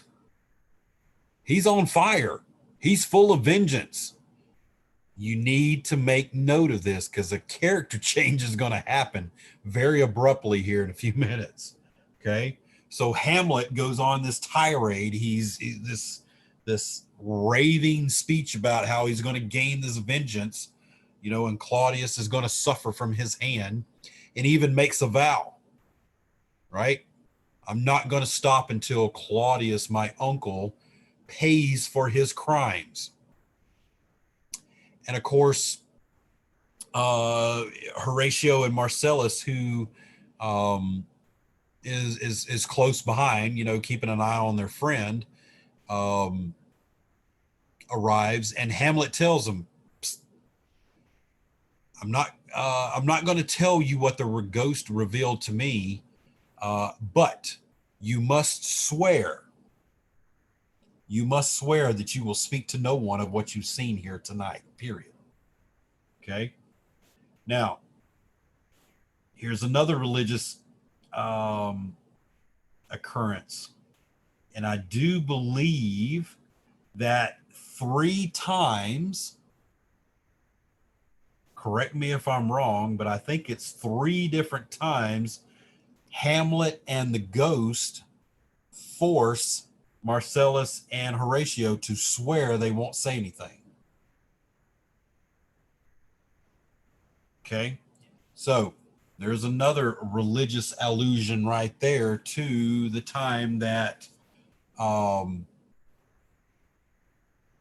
there's many instances in there in the cycle of 3, when Jesus talks with Peter and asks him the question 3 times, do you love me? Also the time in which Peter denied Jesus, even knowing Jesus, 3 different times. So there is a religious aspect to 3. Okay. So forcing them to swear 3 different times almost seals this spiritual pact that could damn their souls to hell if they violate this pact. Okay. You need to make note of that, especially if you want to write about the religious aspect here. Okay, so once they finally agree to, they swear they're not going to say anything. Again, we still are looking at Hamlet's mental state. He reveals parenthetically that they might find his behavior to come to be somewhat strange, that he might pretend to be mad or otherwise act unusually, but they must still keep the secret no matter what. In other words, all of this is going to come according to plan. So go along with it. Okay. And so after this final agreement, of course, Hamlet leads everybody off, and he is determined at this point to force his uncle to pay for the crime. So then that's the end of Act 1. Okay. So now we're going to move into Act 2. And again, we open with a scene with Polonius speaking to one of his servants about his son Laertes, who happens to be in France at the time. A lot of this is side stuff that really doesn't have anything to do what we're trying to analyze here, but you take notes. This is a lot of unsavory stuff that's going on here that's coming to Polonius's attention, and all of a sudden Ophelia enters the scene. She's very distraught, and at this point she tells her Polonius that Hamlet has frightened her with his wild, almost ragged appearance, right? He's unkempt. He's not himself. Something's going on here. And she even starts to describe his behavior, which further reveals that she has cut off all contact with Hamlet and has refused his letters. Okay. So again, Polonius has this opinion that, of course, he's just playing around um, with Ophelia, but the reason why he's becoming mad and his appearance is disheveled and he's acting out of character is because that Ophelia has followed his orders and not speaking to him and rejecting him. You know, Polonius is making an observation here that that's what's wrong with Hamlet. It has nothing to do with his father and what happened to his father. It's nothing to do with the fact that his uncle has married his mom. It all centers around, according to Polonius, it all centers around Ophelia, which nothing could be further from the truth. I guarantee you at this point, Ophelia is not even in Hamlet's mind at this point. Okay. And of course, Polonius hurries off to tell Claudius and Gertrude that something is not right about Hamlet. Okay. So now we've got Polonius somewhat spying on Hamlet. And now he's going to go to Claudius and let him know, hey, something's not right with Hamlet. You need to keep an eye on him. What do you think Claudius is going to do? Well, as any king, paranoid king, at this time, he's going to spy on him, right? So Act 2, one of the notes that you need to make here, one of the overall themes is spying, political maneuvering, spying. Everybody is spying on each other. As you're going to see, Gertrude and Claudius are spying on Hamlet. They're going to use some people to do that. Polonius is spying on Ophelia. Ophelia is spying on Hamlet. Hamlet is spying on Claudius and Gertrude. I mean, it's a very tangled web at this point. Okay. But again, this is a result of the catalyst, right? All of this spying, all this political maneuvering that's going on here increases tension. This is the rising action. And Hamlet is setting it forth from the catalyst that occurs in Act 1 when the ghost manipulates him into seeking revenge. Okay. All right. So now we're going to move into scene 2. So Claudius has got a problem here. He knows something's not right about Hamlet. But again, we don't know if Hamlet is really mad because Hamlet even alludes to the fact that he's going to be playing a part. He's going to be acting on a stage. Again, this is kind of a pun that Shakespeare's playing here because, of course, Hamlet is being portrayed by an actor playing a part on a stage, and then Hamlet is referring to himself being an actor playing the part of someone else. So you see the kind of pun there. All right. Shakespeare's playing around with this. All right. So Claudius comes up with a scheme here. All right, we've got to figure out what's going on with Hamlet. We got to stick close to him. And he decides, well, what better people that can work for me at this point than Rosencrantz and Guildenstern, his two closest friends. What Claudius doesn't understand is that Rosencrantz and Guildenstern are two buffoons. I want you to think about this for a second. Hamlet, Claudius, Rosencrantz, they're all going to school together, probably some university, right? They're probably all members of the same fraternity. All right. For those of you who decide to go on to university one day, if you decide to pledge a fraternity or sorority, you're going to come across brothers or sisters who are like this. I promise you. I was in one. I know. There's always a few guys or girls that you're going to meet who end up being the comic relief for the entire house. They're going, especially on the guy side, they're going to be a couple of guys there who end up just doing all kinds, getting involved in all kinds of shenanigans and antics to be the butt of the joke and do crazy stuff. Rosencrantz and Guildenstern are kind of the Animal House characters that, we're familiar with. Little does Claudius know that that's who these people are. Okay. They're not very bright. And Hamlet knows this, and Hamlet can manipulate them on the turn of a whim. Okay. So, of course, as we said, Claudius is going to get Rosencrantz and Guildenstern to spy on Hamlet. Okay. Let's see here. Polonius also steps forward and gives a little context and exposition at this point.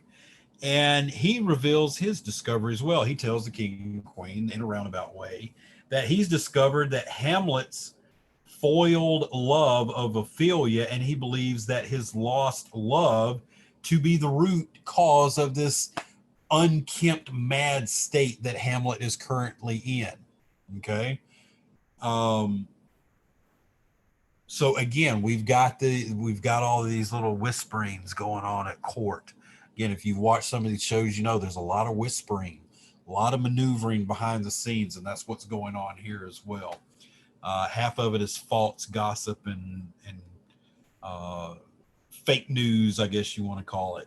But again, that's what Polonius believes is going on. It's Ophelia's fault.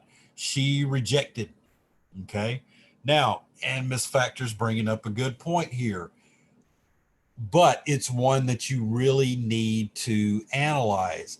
Is Hamlet projecting this loss of sanity in order to mask his ability and capability to achieve his dead father's wish, which is revenge, or in the process of playing this part on stage, is Hamlet going mad without realizing it? I'm going to throw that out there. Miss Factor, you kind of opened the can of worms here. So I'm going to throw that out there and let y'all chew on that for a little bit. Okay. And that's one of the things I want you to really take note of. Is Hamlet indeed going mad? Or is he just given that perception? Well, yeah, you'll definitely see it. You'll see it.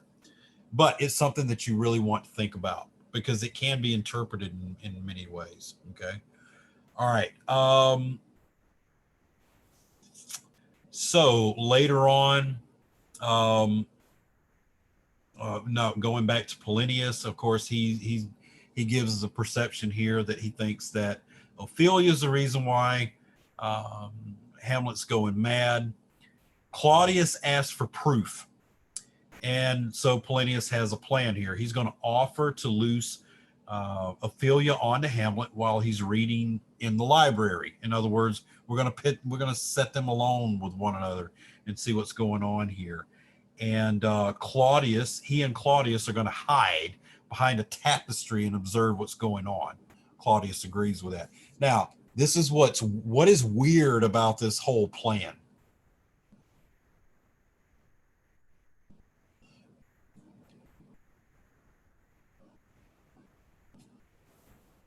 And again, this is Shakespeare having fun. You've got two grown men, two old men who are hiding. They're planning to hide behind the curtain, hide behind the tapestry like a bunch of children.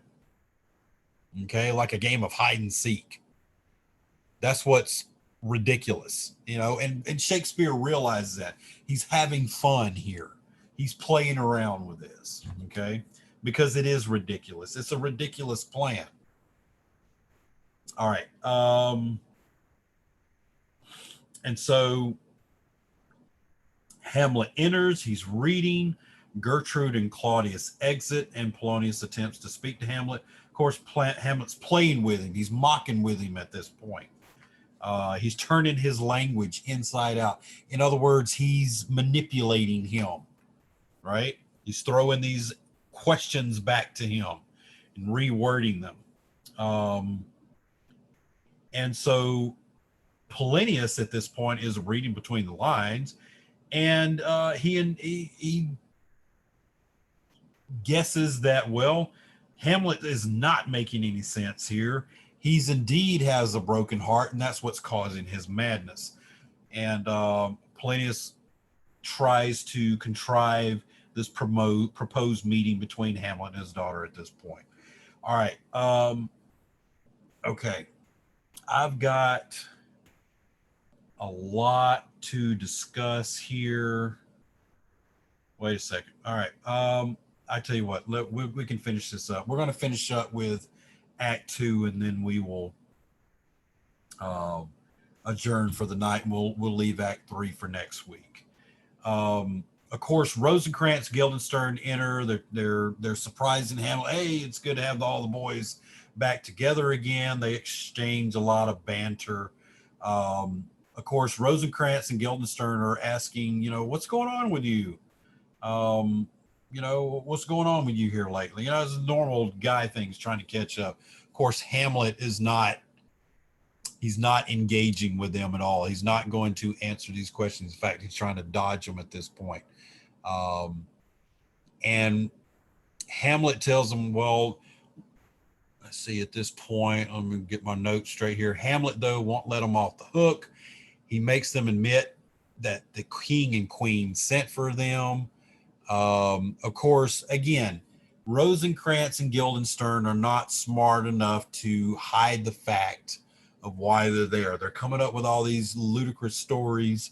But of course, Hamlet's not going to let them off the hook, right? Hamlet's smarter than they are. He understands how stupid these guys are. So, of course, they're going to reveal the plot. When they admit while they're there, Hamlet, of course, also tells them why they were sent for, because he has been deeply in melancholy and just, trying to understand what's going on. Of course, he sinks into a speech at this point, kind of detailing why he's been under the weather or, been sad and melancholy. Again, Hamlet is playing it. Okay. Hamlet's playing it. All right. Fast forward a little bit. Hamlet insists on hearing a speech right away. And in particular, he requests a speech based on Virgil's Aeneid. Now, this is another allusion to another fictional work, and it's one that you're going to want to talk about if you're going to write a paper about revenge, okay?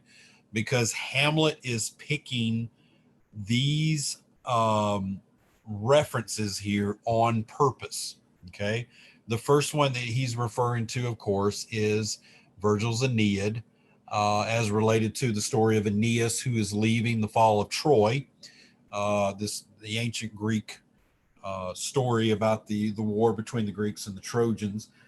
Long story short, he recounts the death of Priam during the fall of Troy. Hamlet himself begins the speech and concedes the floor to one of the players, who recites the long description of Priam's death by Pyrrhus's hand. Okay, so we're talking about the death of the king as a result of foul play.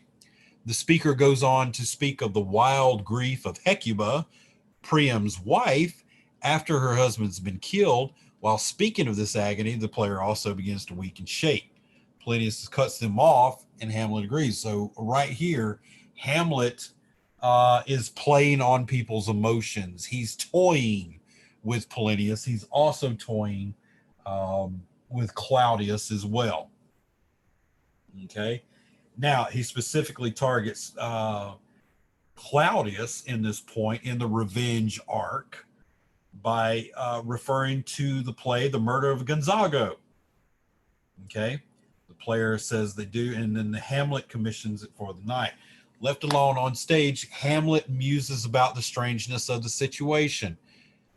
He asks himself, how can this player be so filled with grief and rage over Priam and Hecuba, imaginary figures whom he doesn't know, while I, who have every reason to rage and grieve and seek bloody revenge, am weak, uncertain, incapable of action. Okay?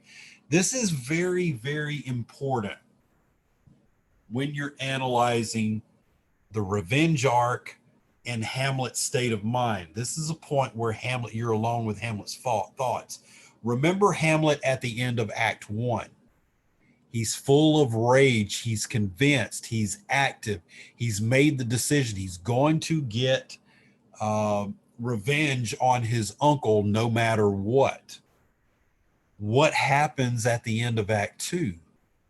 Do you see the same level of confidence and assuredness that he's doing the right thing or in the right way?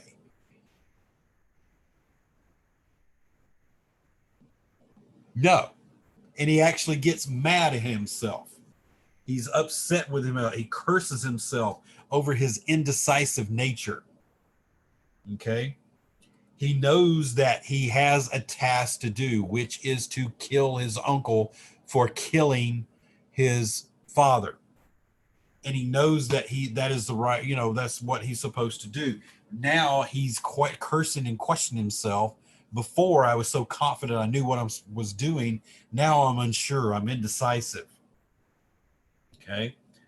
So again, you're going to see this, right? Miss Factor, you're absolutely right. Right.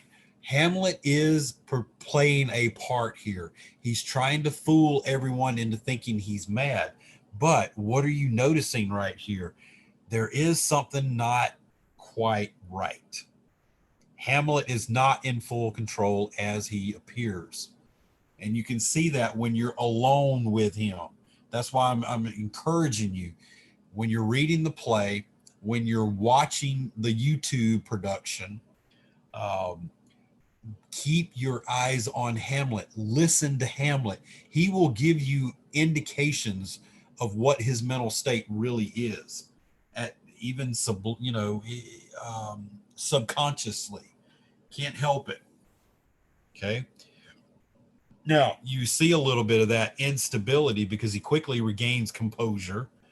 Um, and he announces his plan to make sure that the ghost of his father is genuine, that the apparition is not some evil spirit sent to lure his soul to damnation. Again, there is that uncertainty there. He understands that, yes, I'm going to stage a play exactly based on the murder of my father. While it is played, he will observe Claudius. Okay. If the king is guilty, according to Hamlet, he will show this guilt during this play. Okay. So Hamlet is going to set the wheels in motion. He's going to put on a play that mimics the acts of what he believes happened. His father being murdered by his uncle. He's going to put on a play, similar occurrences, so that he can gauge what Claudius's reaction is going to be here. And yes, you're absolutely right, Miss Factor. From that point on to Act 4, there is a lot of ping-ponging back and forth. Okay. All right. So now we're at the end of Act 2. So here's the part. I am going to stop here because I'm not going to have enough time to talk about Act 3 tonight. So I do believe, we can postpone it till next week. Talk about Act 3 and Act 4, about the inner workings of it, the plot and the characters, the motivations, all that good stuff. And then by the time we meet again after Thanksgiving, we can talk about one act, and you will be well on your way to finishing English 102 with a final paper. Okay. All right. So we discussed at length some motivations, some character traits, some plots, some plot sequence of events that are going on here, trying to set the stage for trying to figure out what is going on with Hamlet. Is he mad? Is he going to go through with this? A lot of unanswered questions, okay, which we're going to get to later on. So that's Act 1 and Act 2. I'm going to stop here. Anybody have any questions for me tonight?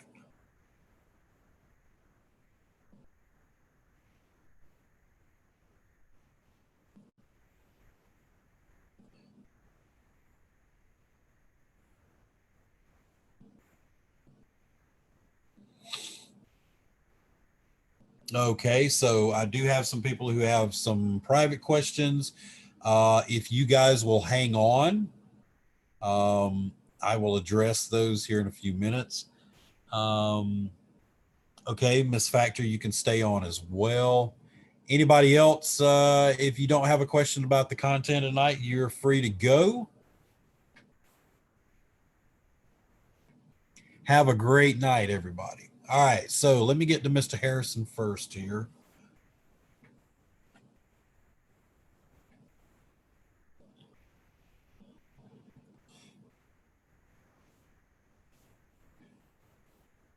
Okay, Mr. Harrison, I'm going to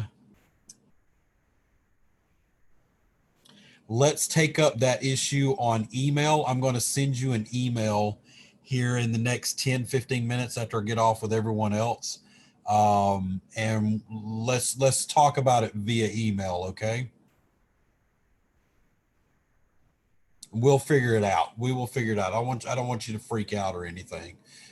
Yeah, let me send you an email in a little bit and let's get some context here because I'm not sure exactly how long this has been happening and uh, the quote unquote sequence of events. So I'll send you an email here in a few minutes. All right. Okay. Yeah. If you can't do it tonight, get back to me tomorrow. That'll be fine. We'll figure it out. Okay, Miss Sites, send me a private message. What is your question?